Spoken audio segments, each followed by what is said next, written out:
My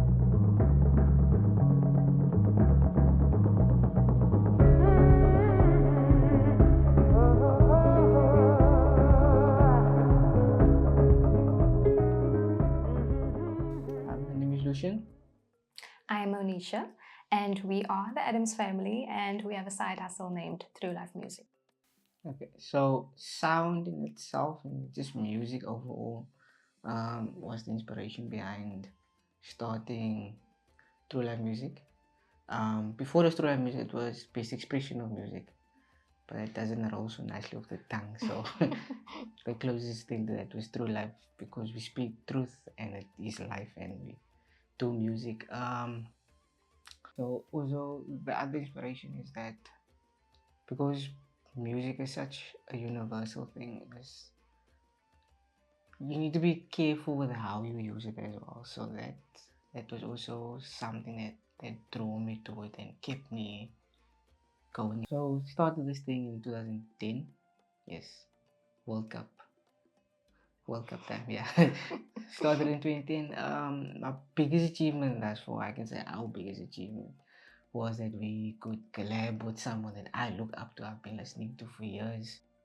Music has the ability to change your mood, how you think.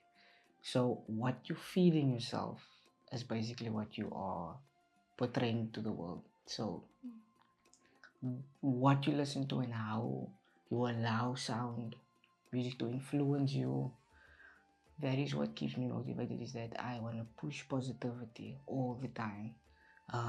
Even if it's a sad story, I'll take you through that, make you love the emotions, but at the end of it there's always something positive and happy that comes from it.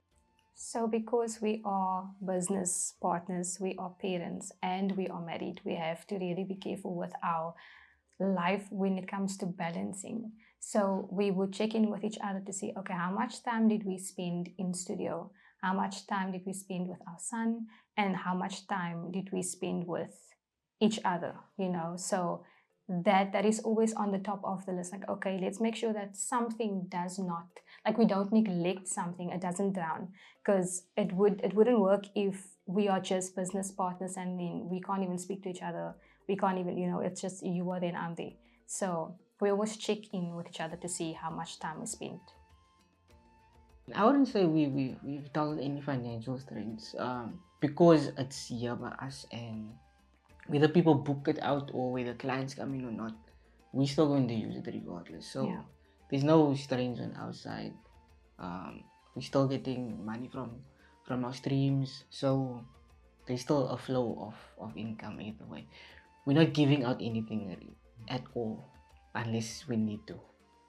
Yeah, and we're very specific with budgeting as well. Like for merch doesn't touch studio doesn't touch merch. So spreadsheets, we very much updated with that. So I would say the prices, like people don't really want to pay. And so it was confusing because we were like, what are we doing wrong? Because the quality was good. You get the platform and everything.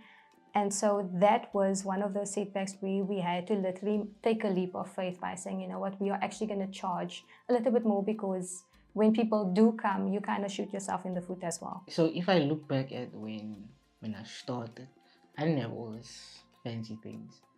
I just had PC and a karaoke mic, and to think that I could do something decent with that. So I've also learned that the money you spend on equipment doesn't matter. It's your skill at the end of the day. So what you do in post actually matters more. Good quality does help. Like if you have a high-end mic and high-end headphone and interface and all those things, it does help make it easier for post. But at the end of the day, it's what do you know and how good is your ears. My teacher back at school, we are still in communication. So like when I'm writing poetry or short story, I would message her, hey, what do you think of it? And that has helped me look at music, writing music in a different way. So she would be very specific about, okay, storytelling, what are you saying here? Is this a metaphor?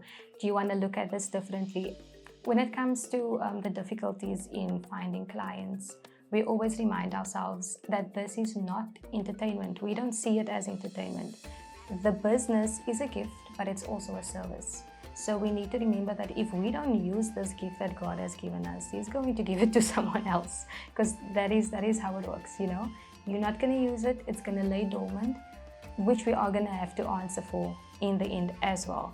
So that is what we always keep in mind. Even though there are challenges, we need to find different ways to work around it. So okay, we don't have clients, we still need to make use of the studio. We need to make use of our talents. What stories need to be told in this season? And if you want to start something, nothing is too small to start.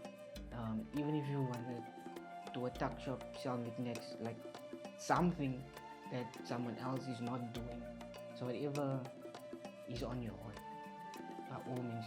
So we became a team, and with his business-minded skills and with my creativity, and yeah, you're also very much creative, we we created this beautiful thing.